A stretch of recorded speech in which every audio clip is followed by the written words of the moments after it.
on my attention. My countrymen, they love their fiction. Words upon now, it's made with good intentions. Welcome to 1 of 200, the independent politics and media podcast. We've managed to do the intro uninterrupted. That was the first time we did the intro. There were no mistakes. We haven't done it previously and messed up. No, zero crosstalk has been occurring. No social faux pas have occurred that we've had to delete from the audio. I'm joined by my co-hosts. Simon, how are you doing? I think the plural of faux pas is faux pas because it's French. You just put another letter on. I'm speaking fucking English. I am. Well, as I said, about Wednesday, I was like, I'm ready for this week to be over. Why is it not Friday? I don't know what's going on. This is, as I said, I think I said to you even on Tuesday, I was like, Kyle, why is this a week where decades are happening? Can you please call somebody and ask them kindly to stop? There are no answers, and God is dead. We're also joined by Ginny. Hi. The week is also happening really fast to me. It's fantastic, isn't it? And I'm sure it's happening fast to everyone out there listening as well. You have my permission to just switch off. No one is required to have to put up with the sheer amount of information and crisis that is occurring in the world. Maybe keep a little bit of a closer eye on what's happening in New Zealand so that we can rely on you to protest and fight back against what's happening in the halls of government. I have a list of things that have happened this week, and every item on that list is bigger than the biggest item usually is for a week's recording. I started writing this list when the president of Iran died, and that was on Tuesday. So we've been through a lot, haven't we? We're just going to talk as we go on about stuff, and whatever we end up talking more about, that's what we talk more about, because I don't want to end up doing 2 or 3 hours, which this week easily deserves. 1 of 2 or 3 hours. Yeah. 1 of 200 hours. The president of Iran has been killed in a helicopter crash. Good job, Agent 47. Now find an exit. But like wild, a wild start to the week. And I don't know. Everyone's kind of talking about, it's probably an assassination. It doesn't even need to be. Like this is where we're at. This is just big, horrible, chaotic news. When something happens, it seems like it's more than it is. Just because of the state. Were you about to drink that tea straight out of the kettle? No. I just licked the spout to clean it off. Don't. Okay. They can't see. This is an audio medium. Don't tell people my secrets. It's okay. So I've had salmon in my home many a time, and sometimes I'll look over and I'll just see them doing something, and I'll be like, that's a choice. That's a choice that you've made. The thing is, you silently judge me because your family's from Singapore, and so you don't have like the thing where you'll out loud tell somebody like Americans do. No. It's the British kind of sensibility. This is the Croatian. I'll keep those judgments to myself speaking until for I'm on me. a public podcast, and then I'll be like, by the way, everyone. So yeah, that happened. How do we feel about the stability of the Middle East? I like to think that he was killed by SpongeBob and Spider-Man in revenge for them after Soleimani was killed, being like, we can't assassinate anybody because America doesn't have any heroes, only SpongeBob and Spider-Man. I think those two got together and decided to crash their helicopter. No, if anybody, before we talk about the stability of the Middle East, if anybody knows anything about helicopters, they're like the worst, most dangerous way to travel. So that just happens, by the way. And it probably did just happen. Also, wasn't it a Boeing one? I actually don't know. I know it was 47 years old. But if it was Boeing, that would be fantastic. Absolute perfection. Yeah. Alongside that death, the foreign minister also died. So just not great. Not a great week for Iran. Jesus. I'm not going to say it's nothing, but the structure of Iran is primarily and at its base theocratic. Like the supreme leader is really the thing that matters. Like the presidents come and go, I think, and even someone like Ahmadinejad was. Would we have called him reformer nowadays, or like someone more a little softer?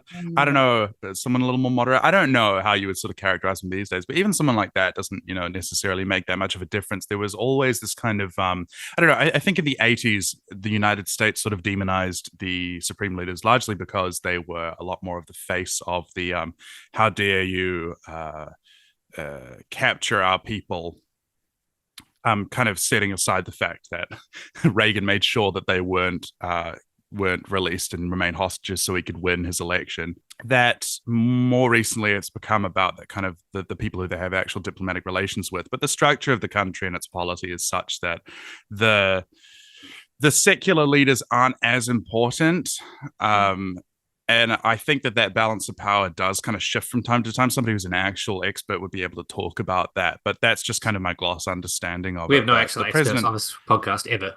It's illegal. Sorry, the president dying is like, it's a thing, right? But it's not the same as, for example, the way that our prime minister is, where we have the executive and legislature fused, and the queen is like overseas, so she doesn't matter, and the governor general doesn't matter. It's not like that. Who's overseas?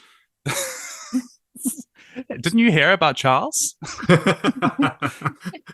Charlotte, she's just made such a transformation. Wow. Oh, hey, look, good on them.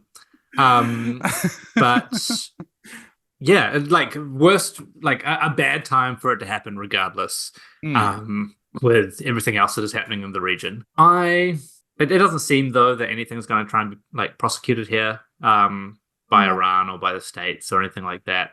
As far as we can tell so far, it's purely just incredibly bad luck. And by bad luck, I mean, as you say, helicopters are bad and no world leader should ever get in them. You know, you're playing with probability at that stage. And you should especially never get at them if there are other elements of chaos already occurring, because the lathe runs hot for such things. Were they flying in fog or something? They did. Definitely bad weather occurred near mountains. Yeah, it was a classic helicopter crash. And completely unsurprising. What a Looney Tunes way to die. Yeah, not really here for it. Not going to do it myself. Not going to drop an anvil on myself or a piano and then have the keys take the place of my teeth. Not keen for that. No, not into Not going to paint a tunnel on the side of Arizona and then just like run my way into the Grand Canyon or something. That's a Robert F. Kennedy Jr. special. It feels. Did you do an episode about his brainworms? Because that was the most extraordinary piece of news. Yeah, no, that's in the dust now. Okay, well, I won't mind that well. That's those wells are dry. Eli. They're out. They're never out. No, you can mine it forever, just not on the podcast. In New Zealand, we also had some world or local leader issues. This is a terrible segue from There are Iran's so many local leader issues this week. But the one that the week kicked off with was that John Key has been named in a civil suit where they are claiming that there's some insider trading. Yeah, we were all surprised to find out that he had stocks in Pulling Ponytails Incorporated, but who could have guessed? Sometimes it just happens. You'd like put those in a blind trust, bro. What do we think? Like, civil suit, was it a scoop? Was it really a scoop? Maybe. People get sued pretty frequently in the United States. Ginny, you have to deal with startup people. You must know this. Oh my God. Do I? Do I know people that have uneducated opinions on this?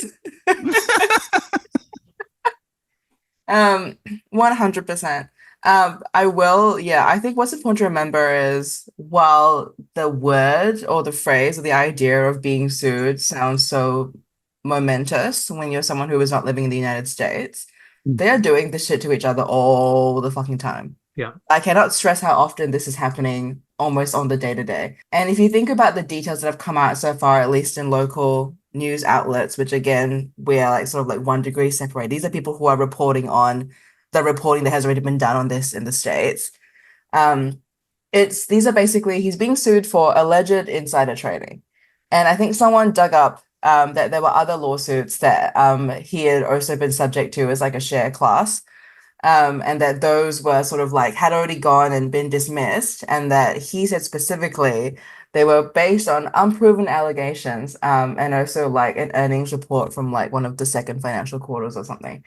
So just for some background, he's not the only guy being sued. It's not like John Key is the mastermind who is being sued for this particular fraud. But it's so funny how New Zealand media always does this, right? Like they'll just fucking glom on to the New Zealand aspect of anything, and suddenly it's about this. Yeah, it's our guy. You're like, isn't it crazy? Like, I can't believe I really hate the like one of our own. Like that reminds me of like, well, who was it when Tofo Richwhite was stuck in Iran and they were like, oh my God, one of our own. He's like, we have to save him. And I'm like, maybe just Sometimes but rich people make bad decisions and they should suffer for them. yeah, basically. And so essentially I think he's one of 11 other directors Right. that are being sued. And they're being sued by the shareholders of a cybersecurity firm, I believe. And it's basically around the money that they made. So he had sold shares last year. And more recently in the news, there's a separate filing going on where investors are basically suing over how the share has crashed in the past couple of months. So it looks like he sold as it was good, got out early along with 11 other directors, and then the share price just dove like 30%. So that's, I guess, like the color of this case.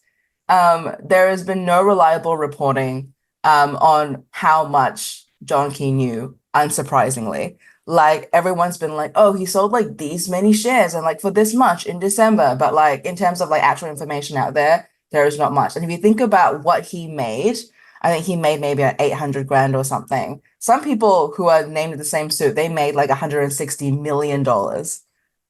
Like this is whatever he was doing or engaged in. It's like comparing like peanuts to like gold coins. He just happens to be on the board. He happens to be on the board. And so I think that's because of that. They were like, right, everyone on the board that had share movement last year, we'll round them up. I was so confused because when you said gold coins, I thought you were talking about the chocolate gold coins, like the pirate coins that you get, because I bought a few last year. Look, I just think it's funny. Stack on. And I was like, those are really similar to peanuts. In fact, they go great together.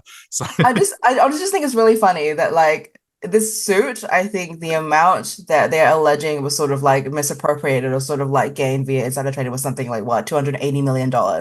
And John Key's like, sorry about my 700,000. And everyone's like, they're persecuting him. They're persecuting one of us. And I'm like, get a grip, man. He's like a broke bitch compared to everyone else in that suit. Like, just let it go. Let it go. Yeah, it's not good. So what I'm hearing is this is not going to sink the New Zealand government somehow. No, I don't think there's going to be a crazy National Party scandal that's related to this at all. It's just John being John. All right, cool. Kyle, let me get my point in. I'll try. Just that this is only tangentially related, but like this is exactly the thing where it's like 183 die in Berlin train accident. 3 of them are Kiwis, and you're like, why? Why are you reporting it like this? The parochial provincialism of this country is so embarrassing. I hate it. And I just want that on a public platform to say that you should feel weird about it too. And I don't know why more people don't. It's a real media shorthand to do that. And then they'll justify it as, because otherwise New Zealanders won't click on it. Like, no, they will. It's a fucking horrible tragedy. They're going to click on it just to rubberneck, if nothing else. You don't need to add that 3 of these people were New Zealanders. And we talked to some of the family and so on and so forth. Yeah, we're there on the ground. Here's the bodies. The thing is, as Ginny pointed out, the reason why this is small fry, other than the fact that it's just the amount, is that like there's kind of a saying now that, and I think most people don't really unaware of this. Or if you're an ordinary person, you'd probably be like quite, I don't know about scandalized, but most people don't really know how the financial world works and are kind of barred from it, and that's kind of deliberate, right? So most people can't understand it. It's a rich people's game. Is everything is securities fraud is like a kind of slogan now, not because it's impossible to keep to the rules, but because literally everybody is all the time in the ordinary course of business and practice breaching security regulations because they're not really enforced very much. The SEC like occasionally makes an example out of people, but by and large, it's like that's just the way that the financialized capitalism is operating. And therefore, occasionally somebody will get sued and caught out, and these lawsuits will happen all the time, as Ginny was saying. But it's kind of just because everybody is speeding past the road, the maximum road speed. Like it's just because this is just the ordinary course of business now. So the regulations don't work because they're not making everybody keep in line. But the outcome is that you have this kind of private libertarian wet dream of like, rather than the state actually regulating stuff, like, well, sue you, But like Congress people do insider trading all the time, constantly. Well, I mean, how do you think Nancy Pelosi got like over $100 million in her bank? Yeah, and it's very clear. Like you can track the sale and the dips and rises of those share prices. You can see, oh, they definitely knew something. They definitely acted on it. It is an ongoing meme about members of Congress. It's cooked. Closer to home though, because John Key wasn't close enough. No. And legitimately worrying, as opposed to just perceived to be, is I don't even know what to call it, the theatre that the National Party coalition government is promoting around Kāinga Ora this week. Also earlier in the week, this was kicking off with an independent review by former National Party Prime Minister Bill English, who has interests in social investment companies of various types, that found that Kāinga Ora, this is like the New Zealand Housing Ministry, essentially, for those who don't know, isn't profitable. What is Kāinga Ora's other name? What is its English name? Because they're supposed to use the English names, but I don't actually know I what don't it know. is. It's homes and communities. That's the English name. Just thought I put it out there. Nobody's going to say that. No, it Yeah. sucks. It's Kāinga hack. Ora, homes and communities. Homes the and Crown communities. Are Agency. you kidding me? That's the worst acronym ever. Yeah. That's pretty bad. I'm just going to contact these hacks. Fantastic. But yeah, very like immediately people were like, what do you mean? What do you mean it's not giving us money back? This it's a public service. Its whole role is to create assets. We're putting money in to make more housing. Of course, on a year by year basis, it may not turn a profit. And Chris Bishop's up there earlier in the week saying we're going to have to shut the whole thing down, essentially. And it's looking like they're trying to head for another state housing sell-off. He said that they're not going to do that, but how far can you trust this National Party? And especially like a regular liar like Christopher Bishop.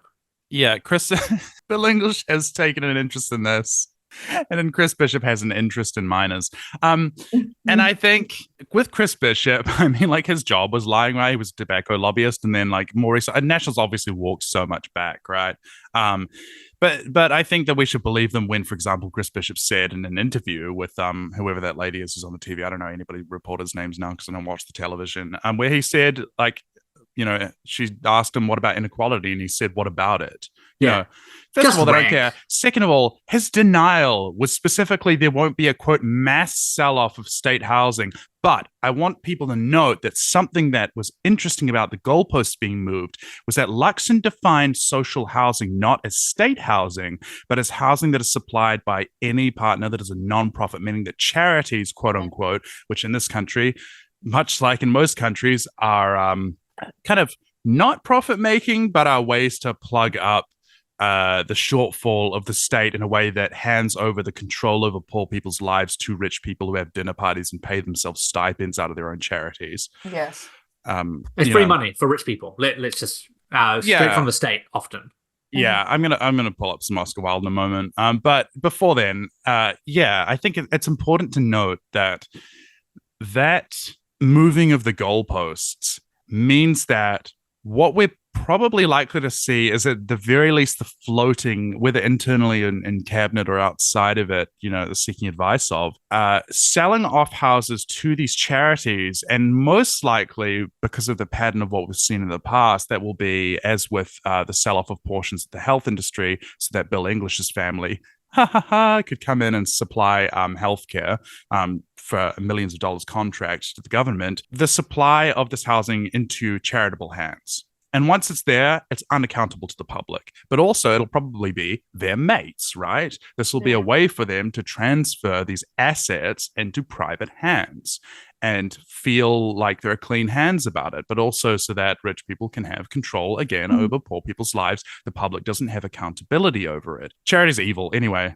Yeah, completely agree. And I mean, they've actually, I think, outright said this. Maybe not all as a team, but individuals for sure. Like, I think Bill English specifically, I think he's been responsible for advising the government currently on scrapping the first home grant, which they have, right? That's finished now. I don't know if that was like next on the list. It happened, but it happened basically overnight, procedurally, at least for people. Like I know, and I think what's happened now is they will no longer accept any new applications for the first home grant. We'll process ones that they have received, but it's basically over. And their goal, apparently, according to Housing Minister, as a derogatory title, Housing Minister Chris Bishop, that's going to save them almost $250 million or something like that. But across 4 years. And they think that it's going to not really affect home ownership rates, which is whatever. Sure, I don't really care how they spin that. But the interesting part is that they're actually going to redirect some of that to 45 million. So I guess they're not really quote unquote saving it. And they actually want to use that to create social housing places or homes with their own words, not mine, literally on their website, private and community providers. So ding, ding, ding, they literally said it right there. They were like, by the way, guys, we're going to scrap this. And we're going to redirect some of that money into the thriving, quote unquote, Bishop's words, community housing sector. Who is part of that? No one fucking knows. No one's defined it. They want to redirect more housing funding to community providers and to force Kāinga Ora to compete. Well, as I guess, a signal of where and how that money might be moving, the aforementioned report, independent, heavy air quotes, report by Bill English was paid for out of the Transitional Housing Fund, $500,000 to do this report, to tell the National Party what they wanted to hear, to rubber stamp the sell-off and the shifting of public wealth into private hands. They paid Bill English $500,000 out of a housing fund. And then they're trying to claim that what they're doing is to save money, that the resource was not being used efficiently. Like, it's just a fucking joke, and everyone can see it. Like, but these people should be run out of the country. Like, it's very clearly corruption. But there's no other word for the way these things are occurring at this point. And we'll talk about Bill English a bit later as well when we get into one of the other topics, because he's fucking everywhere right now. He really is. So, housing solved in New Zealand? What do we reckon? I think there's something so morally reprehensible about the theft from not only poor people who need state housing, but people who are at their most vulnerable because they're in transitional housing, which is very precarious, and means they don't have a permanent home. And there's somewhat of a mixing between the kind of emergency and transitional. These definitions are changing all the time because they're all just regulatory and to do with operational policy. But as I understand it, there is a bit of a blurring between people who are staying in the motels, people who are staying in the kind of longer term, like NGO kind of based ones, because some of my clients are going through these places as well. And I suppose some of the organizations which do it are relatively well-meaning, but there's real precariousness with it. And the thing is, when people get too uppity because their lives are really awful and suck and they're around a lot of people who are kind of dangerous to them because it's crabs in a bucket, then they can be kicked out back onto the street again because of that, or something can happen where they don't follow the rules that these charities have. I had an example of a friend who worked at a big law firm, Bell Gully, who was contracted by the Salvation Army to try to evict people through the courts. The Sallies were trying to evict this family because they didn't have legitimate grounds for doing so, but they wanted to. Because again, the Salvation Army, like a lot of others, are organizations with their own internal aims, which are not accountable to the public. It's a religious organization. It's a homophobic organization. And some of these charities are, not religious ones. I'm not trying to pick on that, because secular ones also are bad for other reasons. But they have their internal aims, which are to do with the people who form the charity for their own purposes of exercising control over the great masses of people. And I think that needs to be really understood. And I mean, I know I was semi-joking about it before, but I brought it up before. If I could just read quickly from The Soul of Man Under Socialism, because I think this just talks about the problem so expertly, even if I don't necessarily agree with exactly everything that Wilde talks about. But he says, they, meaning, rich people who create charities, try to solve the problem of poverty by keeping the poor alive, or in the case of a very advanced school, by amusing the poor. But this is not a solution. It's the aggravation of the difficulty. The proper aim is to try and reconstruct society on such a basis that poverty will be impossible, and the altruistic virtues have really prevented the carrying out of the same. In the present state of things in England, the people who do most harm are the people who try to do most good. And at last, we have had the spectacle of men who have really studied the problem and know the life, coming forward and imploring the community to restrain its altruistic impulses of charity, benevolence, and the like. They do so on the ground that such charity degrades and demoralizes. They are perfectly right. Charity creates a multitude of sins. There is also this to be said. It is immoral to use private property in order to alleviate the horrible evils that result from the institution of private property. It is both immoral and unfair. Things never change. They just get worse, and they continue because that's where power kind of coalesces. And we are returning to something before the construction of the welfare state, which was the private alleviation of the sins of private property from the 19th century, the workhouses. Yep. We're returning towards that model because, in part, the stripping apart the wiring of the state is just the raison d'etre of the National Party now, just as in sort of minor ways the Labour Party likes to dip its hand into that honeypot every so often, but also because when this is not a rolling back of the state. I think people misunderstand that a little bit because there is a huge overreach, in fact, in state power. Like what happened under the Key government was a vast increase in our surveillance powers and the control over people's lives through that sort of panopticon, right? And there was a huge increase, or there's supposed to be an increase as well in our defense and military, and there's likely to be a kind of alignment with the AUKUS, which is kind of coming down the pipeline. That's been suggested. So these are increases in the state. And in fact, if you look at the way that, for example, MSD operates under national governments, it tends to be a lot more of a nanny state, which brings sanctions against people. There is a lot of a punishment and carceral model. They're trying to turn Waikaria into a supermax. There is an increase in the apparatus of the state. It's just that anything which the state could do to help people and be accountable to the public is being removed in order so that the ruling class can exercise its control over the bewildered herd. And if you can't kill all of the poor, at the very least, you can push them into such precarity that you can force them to be laborers for you under compulsion. And that's already mostly the case under any form of capitalism because of the structure of capital, right? And the way that our class relations operate. But they want to intensify that to such an extent that not only do we have prisoners who are forced laborers, we have slave labor in our prisons, but also people who are on the outside who have the threat of that sword hanging over them of criminalization, for them also to be forced into kinds of labor which we wouldn't normally see. We're going to see an increase, I think, sharply in the exploitation and the super exploitation, which already exists for a lot of urban Māori, to be increased to a greater number of people. And I'm not sure whether we're prepared for that, but that's the shape of how this is shaking out. I always tell people to keep an eye on what's happening in the UK and the US, right? And everyone's like, oh no, New Zealand exceptionalism would never happen here.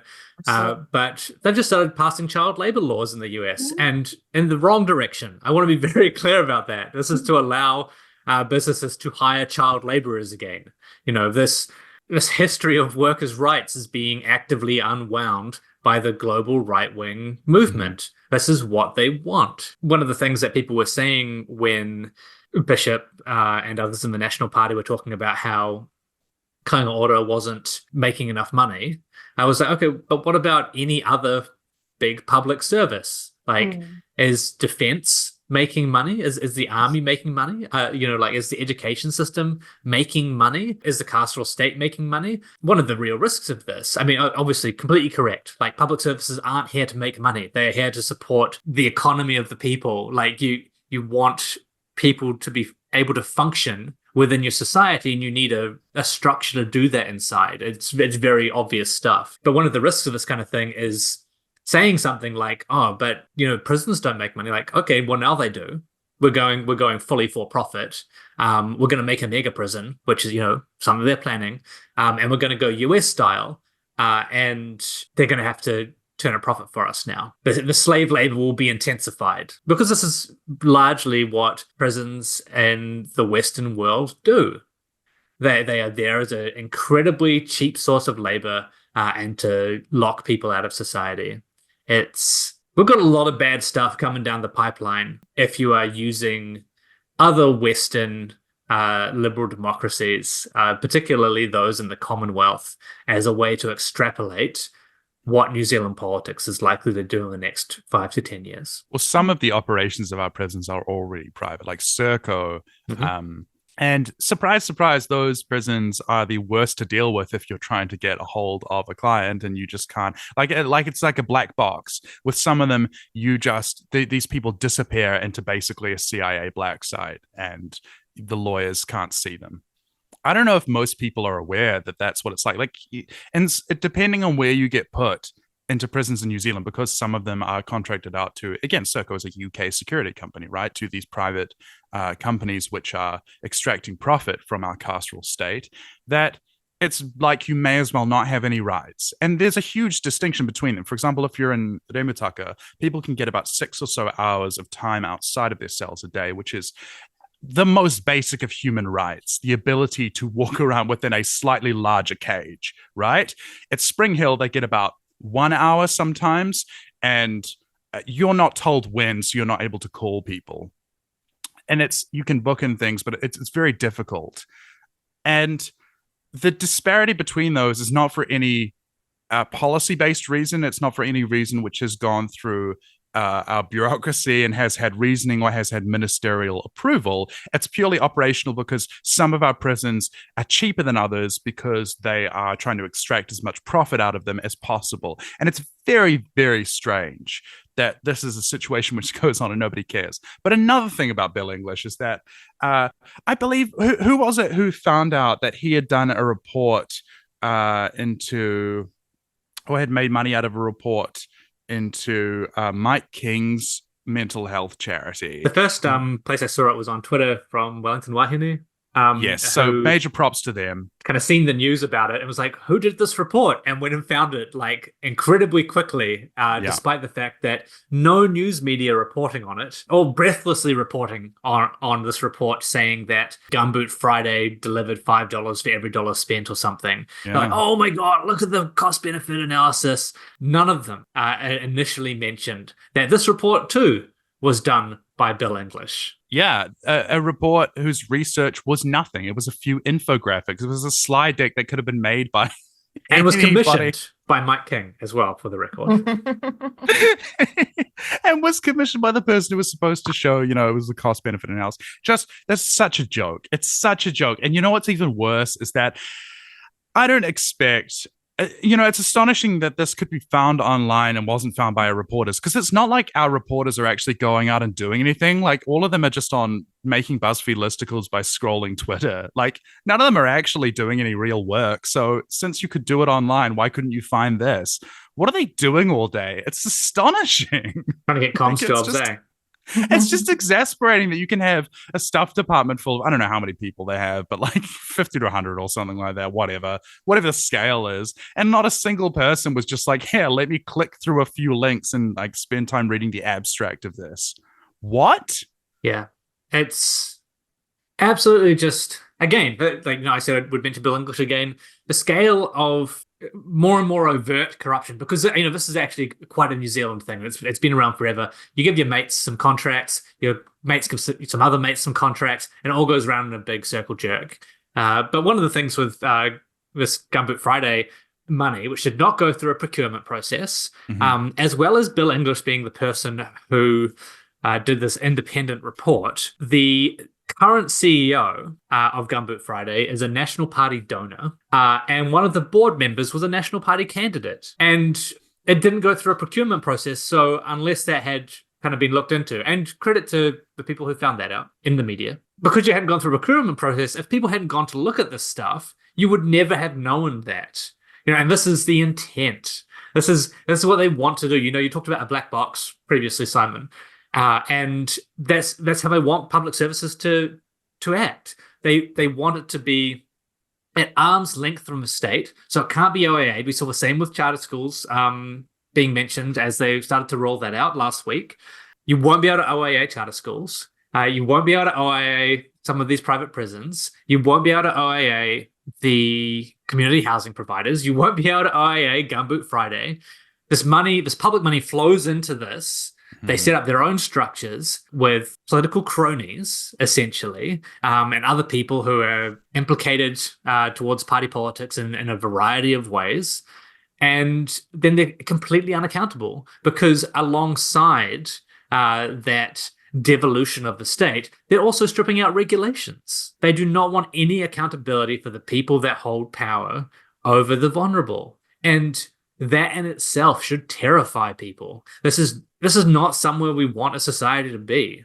This is a complete breakdown of a social contract between the state and people, but even more so between the classes. This is the absolute wet dream of the upper classes, of the capitalists, is to put themselves in a situation where they can do whatever the fuck they want to us, and it's difficult to even find out what they are doing. Out of interest, did Mike King donate to the National Party? Not as far as I know. Okay, that would be an interesting thing to find out. But in general, the shape of it is, handing this over to charities and so on and so forth, which, I don't even know if we're halfway through our list of terrible stuff that has happened this week. Well, let's go offshore to Kanaky, New Caledonia, where things are getting pretty serious. The indigenous people there are rebelling against their, I think we just say colonial masters, France, who have basically broken previous accords that gave indigenous people better voting rights than French settlers who have moved to the colony. And it's very clear that what France is trying to do here is shift the balance of power away from the indigenous population, the Kanaks, towards French people to dismantle the independence track of the colony. We've actually seen some coverage of it in New Zealand news, which is good, mostly around Winston Peters sending out Air Force planes to repatriate people, to get people out, because there's been quite a lot of upheaval there. What are people's thoughts on that? Like, this is when I guess there's a difficult line to draw, but in October last year, when everything happening in Gaza kind of kicked off and people started to become much more aware of what settler colonialism was, and the use of force to perpetuate that, it felt like there was an incredible fear among colonizers that this was going to kick off similar actions among other indigenous populations, and a bunch of them started acting on that. And it feels to some extent that's what France has happened with France here, and they've kicked a hornet's nest. But people around the world kind of have a very clear idea now about how these systems operate. France is an interesting case because in the mid-20th century, most of the Anglophone and other European countries in the quote-unquote decolonial period, as it's sometimes called by international relations and history scholars, which really isn't, because colonization is kind of an ongoing process, right? And subjugation and underdevelopment is, in Walter Rodney's terms. France was sort of unique. Most of them abstracted out their colonization and the colonial instruments into these anodyne, supposedly world institutions like the World Bank, like the IMF, who now carry out in the interests of the United States, the UK, and other European powers, essentially as architects of what they want in these countries through predatory loans and so forth, in order to control them through what seems like the neutrality of financial instruments. That's not the case. Anybody's analysis of it, whether like Jason Hickel or somebody else who is a scholar of the financialization of Africa, could tell you that. But it gives that veneer of respectability and the abstraction 2 orders of distance away, right, toward these countries and to these people groups. France is different in that it never actually did any of that. And so France's colonies are much more directly controlled and subservient and subjugated by France. And it still carries that on into the 2020s. New Caledonia is one example of that. But look at almost any country that has had French influence, and France still dictates its affairs pretty directly. And I think Kanaky is a pretty good example of people looking at a map who've never heard of this history before and saying, wait a minute, why does France have something to do with this? And I think that we exist in a world where, despite all of the attempts by the tech industry to try to prevent information from being any component of the internet, I just kind of had a realization that the pushing of AI probably is to undermine the notion that the internet could be used for any sort of information and to totally transform it, right? Is that people can actually use the internet and look at that and immediately know which is the right side, which is in favor of the oppressed against the oppressor. So there's a lot of public support around the world for this, notwithstanding that Indigenous movements, civil rights and otherwise, have made great strides forward through their struggles through the 20th century and into the 21st century. You could pick any example you want, like, water warriors in the United States or Indigenous groups in Canada or in New Zealand, like Maori are oftentimes used as an exemplar for attaining Indigenous rights and for continuing the struggle against settler colonialism, right? And those people have consciousness raised. But I think what's really interesting is that it's such an obvious example of an unfair situation which shouldn't exist. And the solution is pretty clear, which is France, get the fuck out of the Pacific, right? Like, they already destroyed. I mean, anybody who was alive in the 1980s will remember that France was just nuclear testing the shit out of everywhere in the Pacific and irradiating vast swaths of islands and oceans and atolls. And terrorizing boats. That's what the Sinking of the Rainbow Warrior was about, right? And these quite brave people were going and trying to stop their nuclear testing. But France has meddled in the Pacific for a very long time, and we remember that it never stopped. And I don't have a takeaway from this other than, like, whatever the local people are doing in Kanaky, hell yeah. Like, that's about it. That's all I got. Like, just as like an example, I mean, can you imagine King Charles just flying out here? Well, not even King Charles, but Rishi Sunak. Like, New Zealand's looking difficult. Hi, New Zealand. I'm half the size of a buzzy bee. Oh, he is a really small man. But Macron landed in Kanaky like 2 days ago amid a state of emergency. Like, I think it's 16,000 kilometers away. There. But ostensibly not for that. It's wild, but yeah, just yet another kind of mark against Anglosphere colonizers. All power to the people of Kanaky. Again, I wish New Zealand was more, and of course we all know why we're not, but was more aligned on the right side of history here than it has once again ended up being. The New Zealand exceptionalism in this case is there are some people there trapped. We need to get them out rather than, hey, get out of our backyard or whatever. What else is on this list? I love the sheer exhaustion of just looking through a list of things that have happened this week. Yes. Yeah. Two things. Is this list somewhere? Where can I see it? Where is it? This is just in Kyle's mind. The ICC. There's like, what the fuck has been happening this week? The ICC made an application for arrest warrants. Yes, good. For 5 people. Mm-hmm. 2 Israeli, 3 Hamas. Mm-hmm. The leaders of Hamas and Benjamin Netanyahu and Yoav Gallant, the Israeli defense minister, for war crimes. For the first time, I might note non-African leaders. It's wild. And what's been really interesting, I think I can use interesting here without it feeling too bad, is that there have been commentators and politicians who have literally said that out loud. Essentially, that the ICC wasn't for us. And you're like, no, buddy. No, we're going to get you. It's just an application. Much like the World Series, international means American. Yeah. It's good.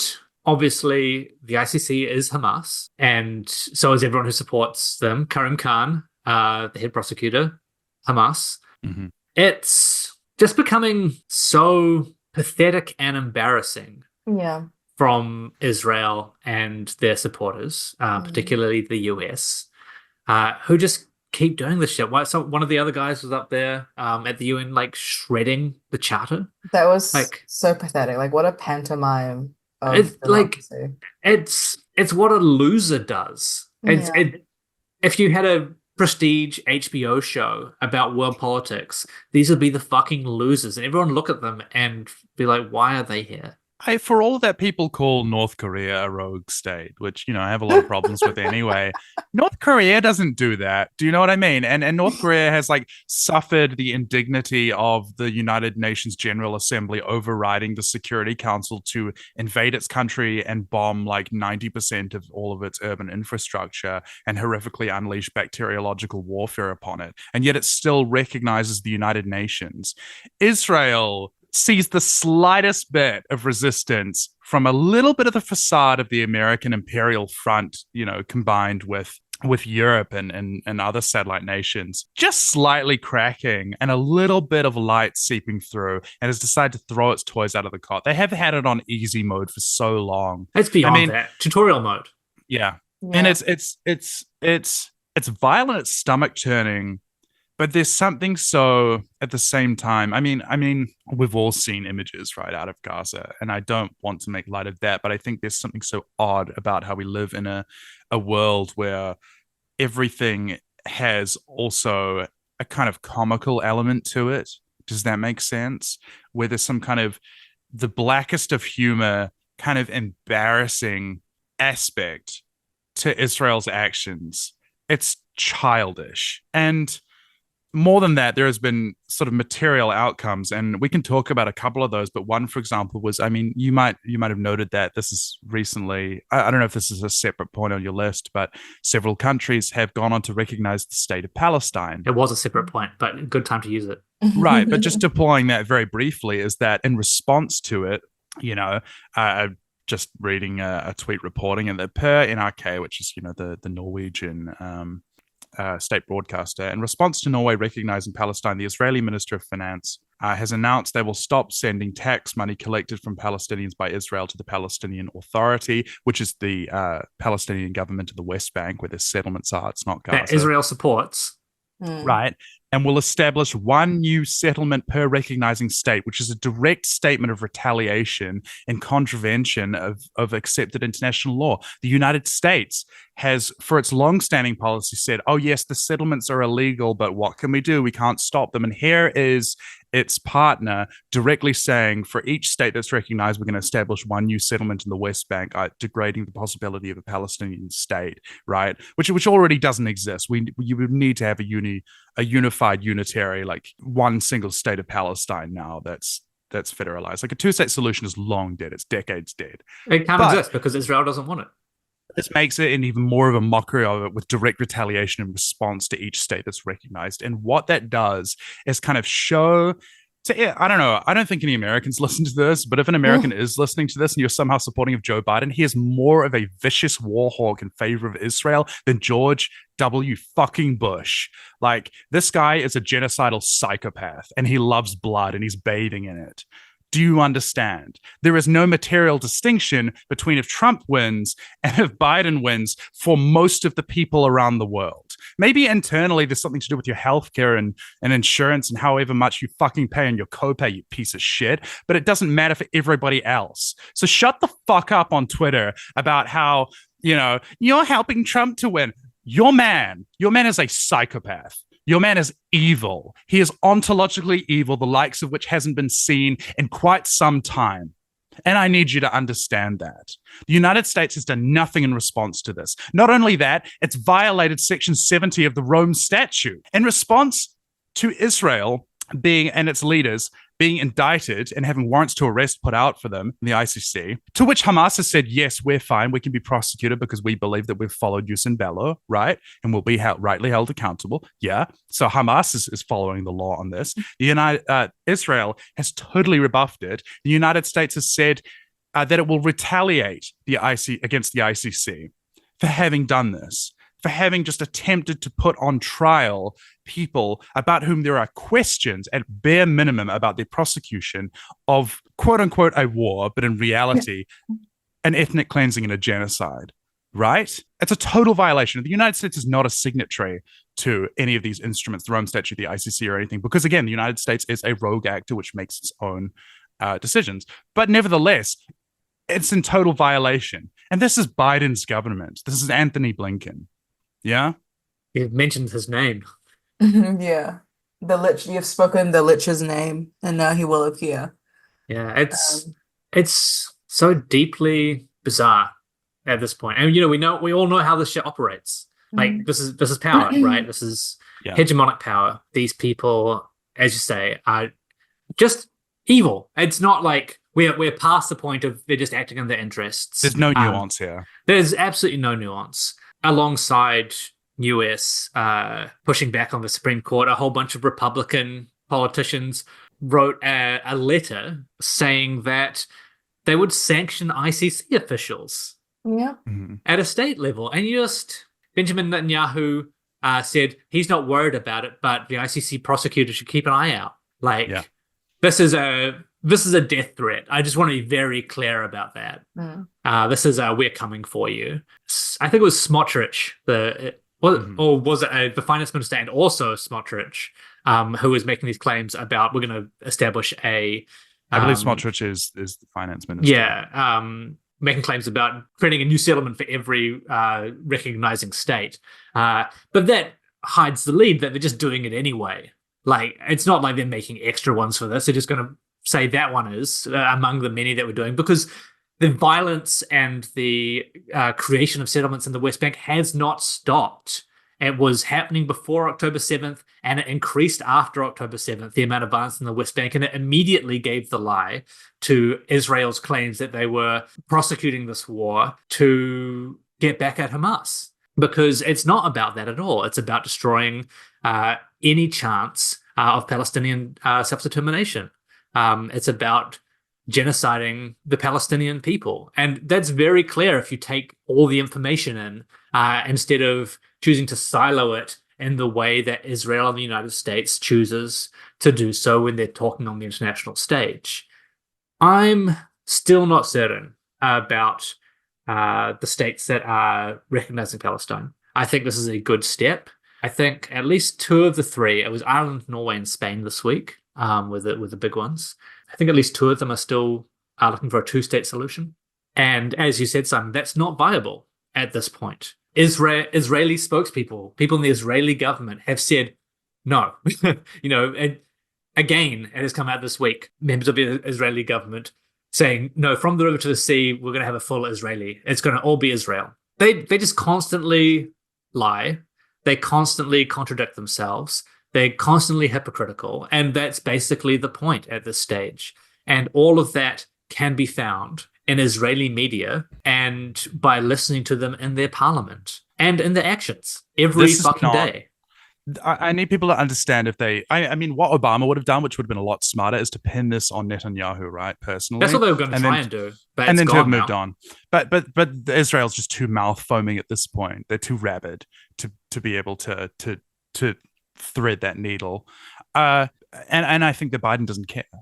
And is not cognizant of the ability that there is any path forward other than complete destruction and genocide. He does care, right? and he wants it. He wants it. And he always has. He's been on the record for 40 years. But I need people to understand this is not new, not just the occupation, but in particular, the like you were saying, the death threats. Like, this is what Mossad does. And most people will remember the Munich Olympics and the example of there was retaliation against Palestinian terrorists. But no, Israel has constantly been a rogue state against the international order. They assassinated Volker Bernadotte, who was a United Nations official who was trying to negotiate the Arab-Israeli conflict of 1967 because Israel wasn't interested in peace then. It was interested in crushing its neighbors.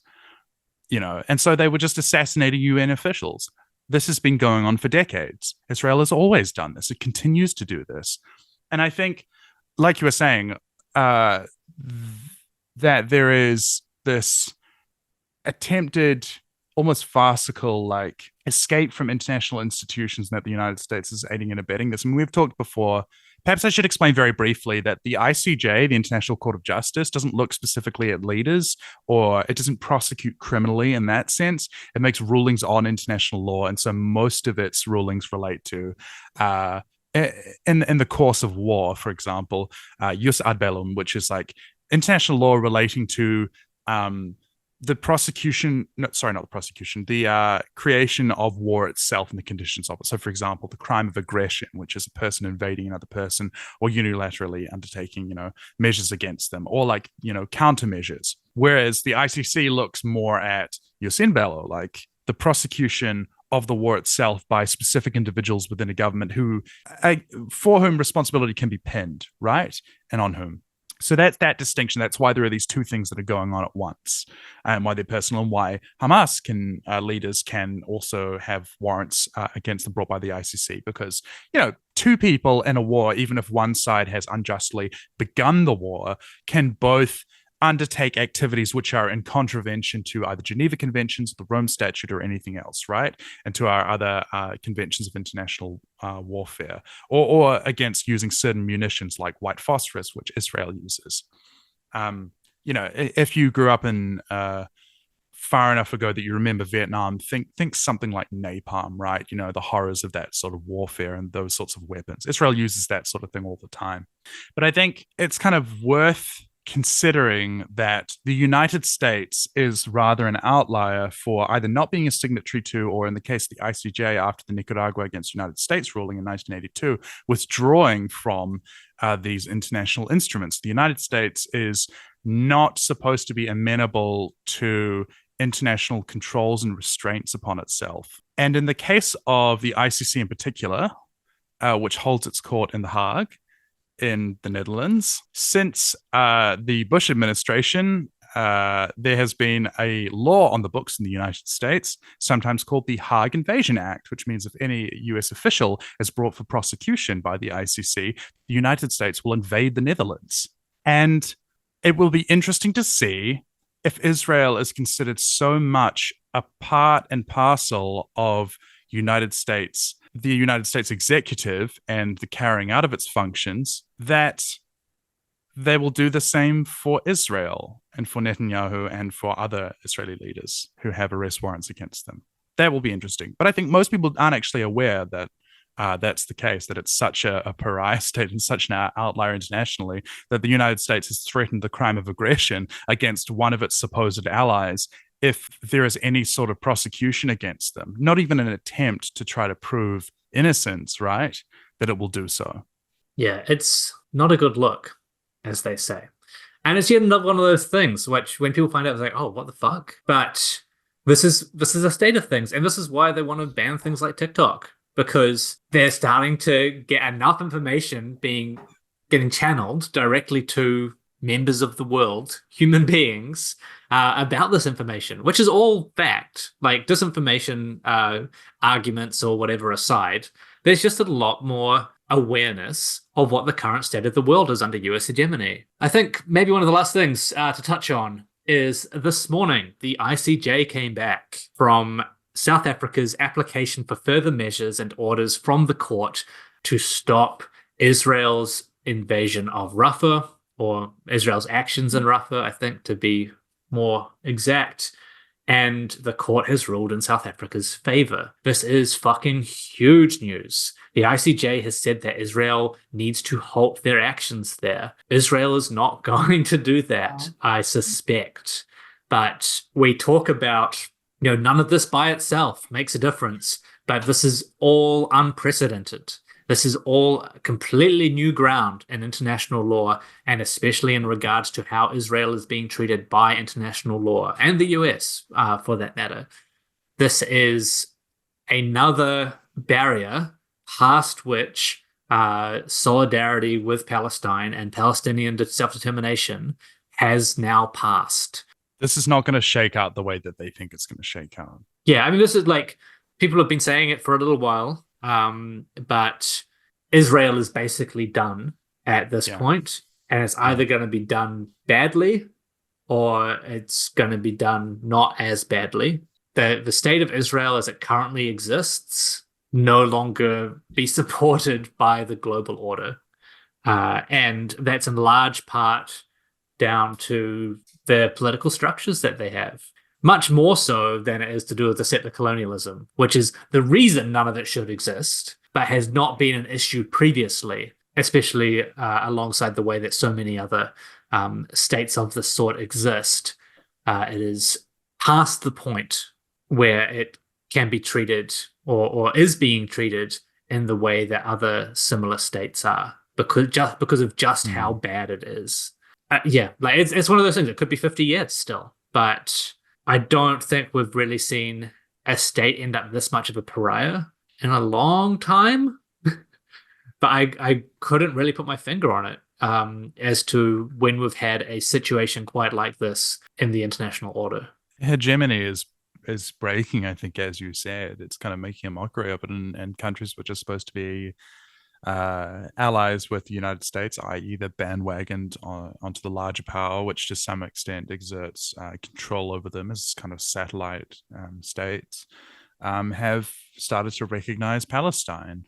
And, you know, of course, most of the world already had done so, but the countries with the outsized influence and wealth hadn't done so. And we're starting to see this divergence from it. I think that it's almost a runaway train now, which isn't to say stop fighting and stop doing rallies and vigils and undertaking. I mean, it has to keep going. It's because of the pressure. Yeah, but you've got to keep going because we're seeing something happen, and it's too late for a lot of people, and that's a huge tragedy. It's an unconscionable tragedy, but there are still people who are yet alive. And the rest of the world hinges on Palestine as well. Increasingly, we're seeing that. And I understand why, but I didn't understand probably before now to what extent when people say these struggles are connected, just how much of a focal point Palestine was and how much of a disjunction, a rupture point that was going to be for everything on Earth. Yeah. I want to draw attention as well to the relationship between Israel and the United States, because I think there's this real problematic way that people have a tendency, and not always in bad faith, have a tendency to say Israel's controlling the United States, which borders on a type of anti-Semitism. Israel is a US outpost. None of this happens without the US's go-ahead. Israel is there to project US power. This is about US hegemony. It is not solely about Israel. And this is why the US is so fucking spooked about this as well. This is why we say that its entire hegemony is hinged on this, not because Israel is influencing the US, but because the US has Israel as an apparatus, and the destruction of the apparatus, or the apparently even international shift in popular thought about that relationship is enough to really shake things up, because for decades and decades, the US has relied on narrow application of extreme military strength alongside economic sanctions to ensure its place as the hegemonic power. And the Palestinians are just some guys, and the entire might of US empire is being funneled through Israel, and in many ways is losing. And more than anything else, that puts the lie to the way that the United States is able to wield power globally. And it's why they're starting to do things like get sad about TikTok. It's why they're claiming that their own students within the US, that's why they have to smear them so vocally. That's why they have to constantly lie about people who are showing solidarity with Palestine. Constantly lie to reporters when they're asked about investigations into war crimes, because there's nowhere else for them to retreat to at this point. They either have to say, yes, this is a fascist outpost in the Middle East with the goal of extracting wealth and projecting US power, and accept their role as a fascist state on the world stage, or they have to lie about it because they still feel they have enough liberal voters who would flip if they were so outspoken about it. That's literally their two choices right now. I mean, other than the third choice, which is to just stop doing it. But that seems to be beyond them. Final thing that happened this week that we're going to make it on the list. The UK is going to have an election. This is the this is the human interest story because it was fucking embarrassing in a funny way, not in a horrible way. Rishi Sunak went out on the step to announce he's going to call an election in July. I don't have an umbrella. It's And just just so got bizarre. fucking Mummy, I'm drenched. getting wet. Why would he do that? Like, why would you think that? Why did he just keep standing there and talking? It's it was so emblematic of the last 14 years of Tory government in the UK. Austerity's taken away our umbrellas too. We're too poor. What was incredible is how waterproof his suit was. Just proving that it's not a nice quality suit. No, I don't know. I've got no idea. Well, I know worsted wool is to some extent like kind of water resistant, but He looks so wet. Sorry, I'm looking at photos of it right now. He just incredibly wet. Just an incredible moment Um, for just the global right-wing movement. That this is ladies one of out your there, Sunak is sobbing. Just did he think, like, I'm trying to think about like Did he think? No, Ginny.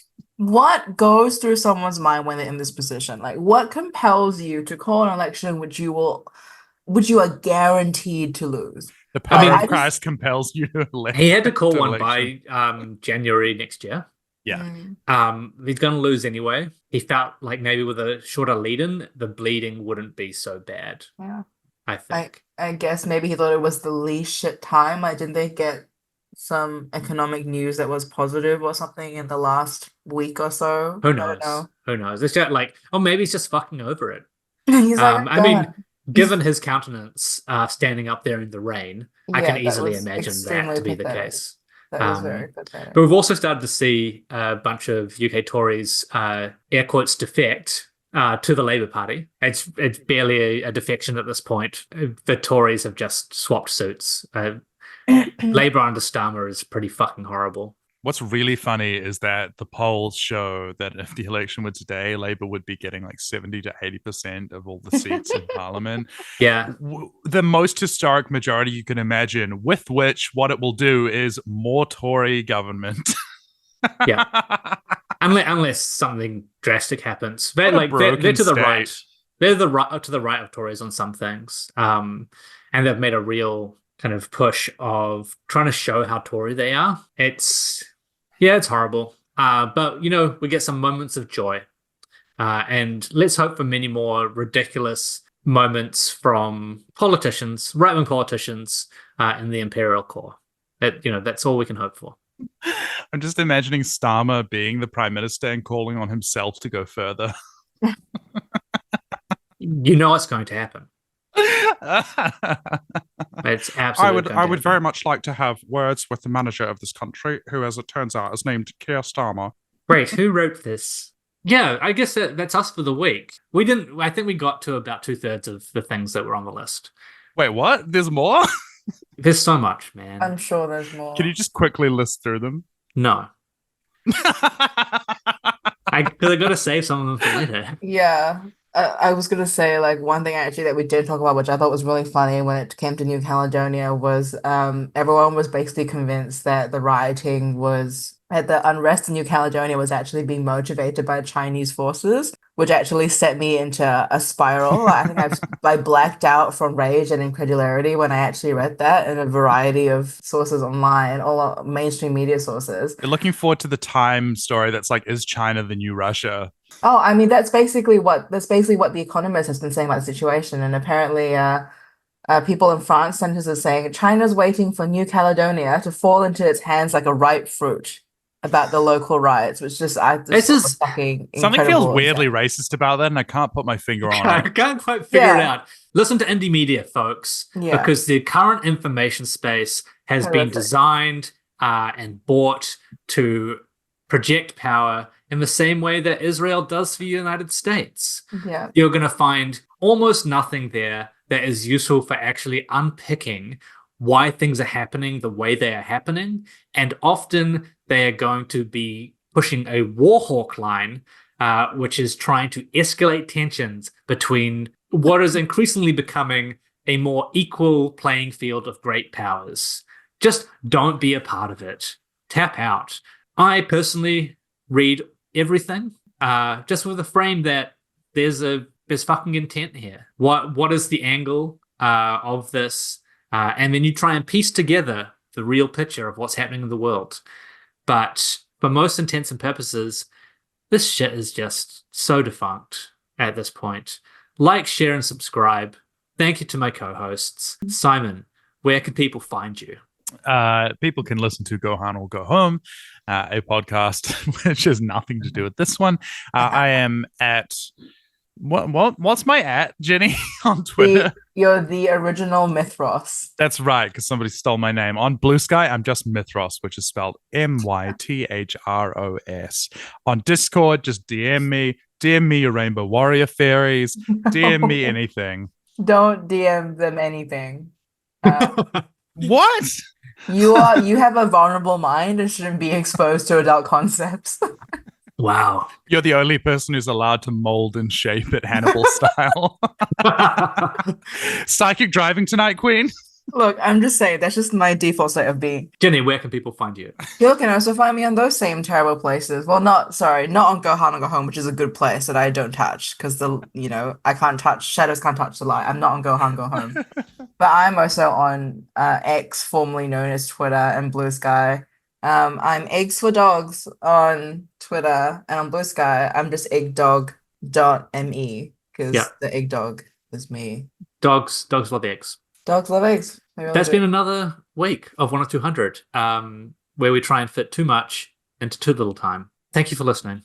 We'll catch you whenever I do another one of these. Bye.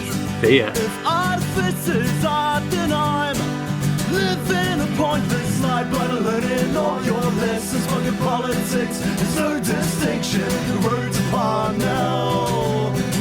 It's paid with good intentions. And I'll admit that I'm at a loss for what to say when they quote this as a cost we ought to stay. Cause I live amongst the people every day. In this vindictive, forgetful fucking rain, it feels like we're